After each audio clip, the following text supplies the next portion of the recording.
कभी राजीव गांधी ने कहा था कि जब बड़ा पेड़ गिरता है तो धरती हिल जाती है।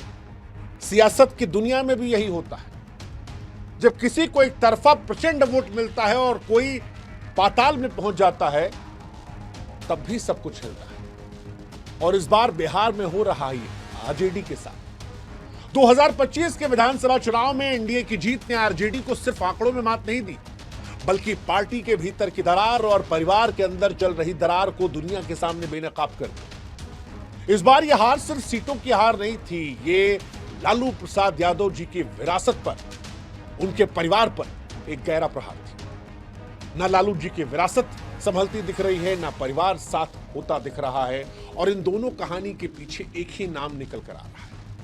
वो नाम जो तेजस्वी के दिल के करीब है, वो नाम जिसने तेजस्वी को ट्रिपल संकट में डाल दिया है।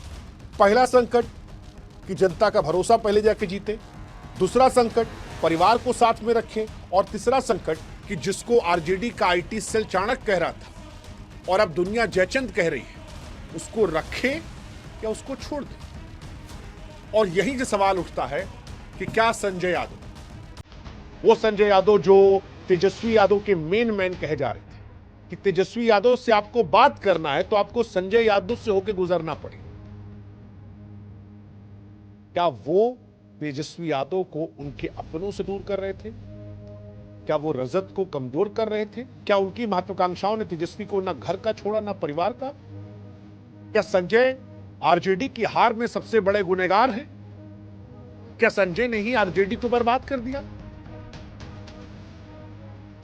क्या आरजेडी को अधिक आधुनिक बनाने के चक्कर में आरजेडी को जड़ से ही खोद दिया?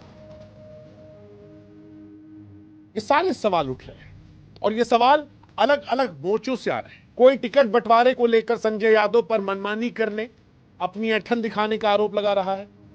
कोई कह रहा है कि टीवी डिबेट में जो आक्रामकता को संजय यादव ने चढ़वाया, उसने आरजेडी का बंटाधार कर दिया।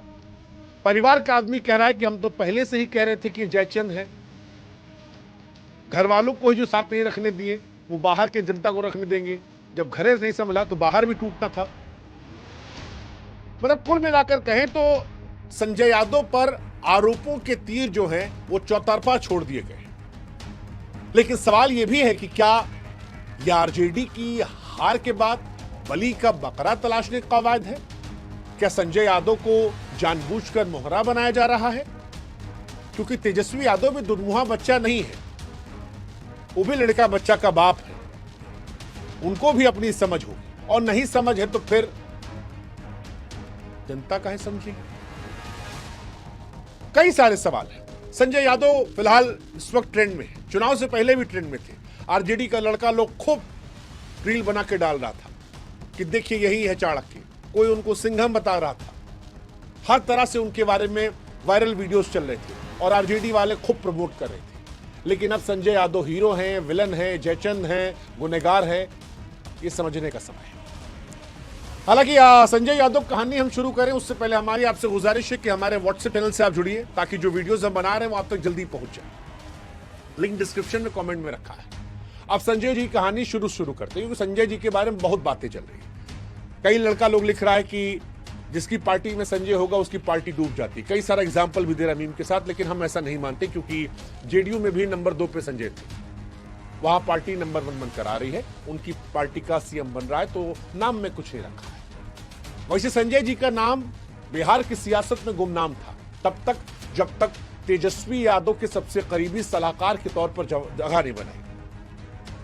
और सिर्फ सलाहकार नहीं थे, संजय यादव की अहमियत आप आरजेडी में ऐसे समझ लीजिए कि अगर आप पत्रकार हैं और आपको तेजस्वी यादव का इंटरव्यू करना है तो आपको चिरौरी जो है रिक्वेस्ट, वो संजय यादव से करनी पड़ेगी। अगर संजय यादव का मन नहीं है तो आप उनका इंटरव्यू नहीं कर सकते, और संजय जी का फोन एक बार में उठता नहीं है। बिहार के बड़ा बड़ा रिपोर्टर जो है वो सब ये कहते हैं कि संजय जी को दिन भर फोन मिलाते हैं। टिकट किसको मिलेगा वो संजय जी तय करेंगे, तेजस्वी से मिले कौन वो संजय जी तय करेंगे। परिवार में लोग कह रहे थे कि भैया हमको भी मिलना हो तो भी संजय जी ही तय करेंगे।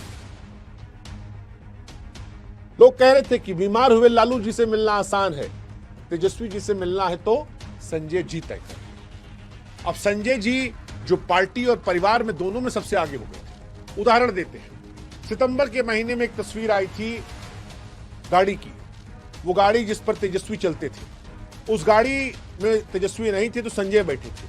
रोहिणी ने ट्वीट किया कि भैया ये तो उसकी सीट है जो मालिक होता है। बाद में उनको ट्वीट वापस लेना पड़ा, कहना पड़ा मेरी महत्वाकांक्षा नहीं है। तेज प्रताप जब पार्टी छोड़कर गए थे उसके पीछे भी संजय थे।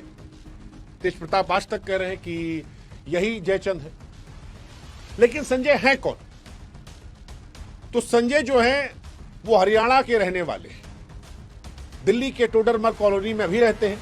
पत्रकारिता की पढ़ाई माखनलाल से की, फिर आरजेडी ने उनको बिहार से राज्यसभा भेज दिया और ये सब कुछ तेजस्वी यादव की वजह से हुआ था। आज के दौर में संजय यादव तेजस्वी के मेन मैन है, वो शख्स जिनके बिना तेजस्वी कोई फैसला नहीं लेते, चाहे रैली, इंटरव्यू, टिकट बंटवारा, कम्युनिकेशन स्ट्रेटजी, मीडिया, कौन सा प्रवक्ता कहां जाएगा, क्या होगा, कैसे होगा, कितना होगा, कब तक होगा, ये सब संजय तय करते हैं। चुनाव आयोग को दिए हलफनामे में संजय कहते हैं कि उन्होंने पत्रकारिता की पढ़ाई की है।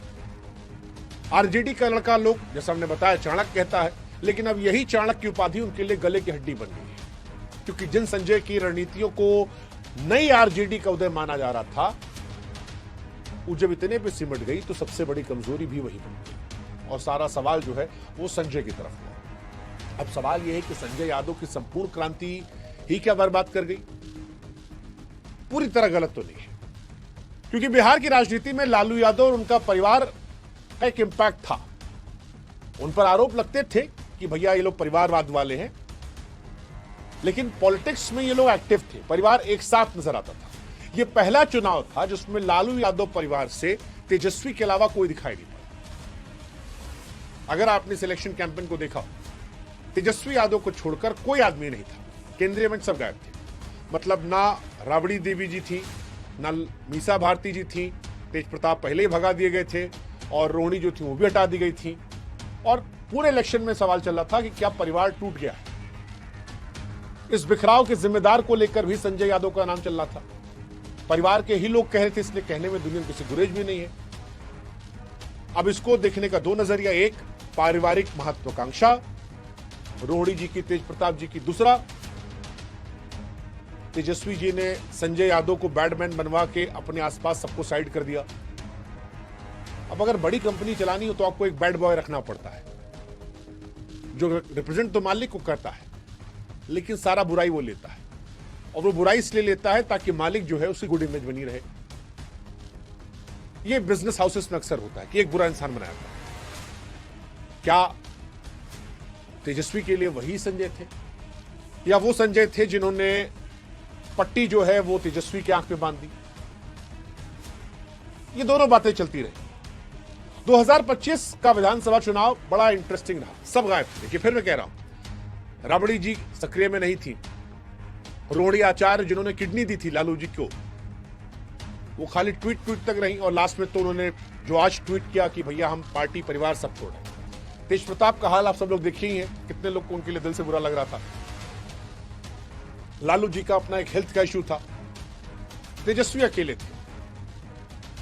इस स्थिति ने न केवल आरजेडी कार्यकर्ताओं को हैरान किया, बल्कि कई सारे सुबुगाहट को जन्म दिया, और अब इसका पूरा ठीकरा जो है वो संजय यादव फोड़ा जा रहा है। रोहिणी आचार्य ने खुलकर संजय यादव और तेजस्वी यादव के कन्या करीबी रमेश जहीर पर निशाना साधा। यह लिखा कि राजनीति और परिवार से वो नाता तोड़ रही है, बल्कि यह भी कहा कि उन लोगों ने पहले ही राजनीति छोड़ने के लिए उकसाया था। और ये आज का पोस्ट है, हो सकता आप कल देख रहे हो तो एक दिन पहले का हो। और ये कहा कि आरजेडी अगर बर्बाद हुई है तो उसके पीछे संजय शक्ति है। तेज प्रताप पहले ही जयचंद कह चुके हैं कि वो तेजस्वी कुर्सी हथियाना चाहते हैं। तेजस्वी की जो बाकी बहनें हैं, मीसा भारती, वो भी पहले ताना कस चुकी है कि इस आदमी ने तेजस्वी यादव पर कब्जा कर लिया है। लेकिन इसमें भी दो सवाल उठता है। एक, क्या तेजस्वी यादव दुधमुहा बच्चा है? यह आरोप आता रहता कि तेजस्वी यादव का एक गुट है, देसी भाषा में कुछ लोग कहते हैं लोटा पार्टी। अब उसका मतलब क्या होता है हमको नहीं पता, लेकिन लोग ये कहते हैं कि एक ग्रुप उनका है जिसमें 4-5 लोग हैं और उन्हीं के आसपास वो रहते हैं। शाम के बाद तेजस्वी जी से कोई मिल नहीं सकता है, एक को आदमी को मिलना अलाउड नहीं है, और बिना संजय जी के तो कोई बात तक नहीं कर सकता।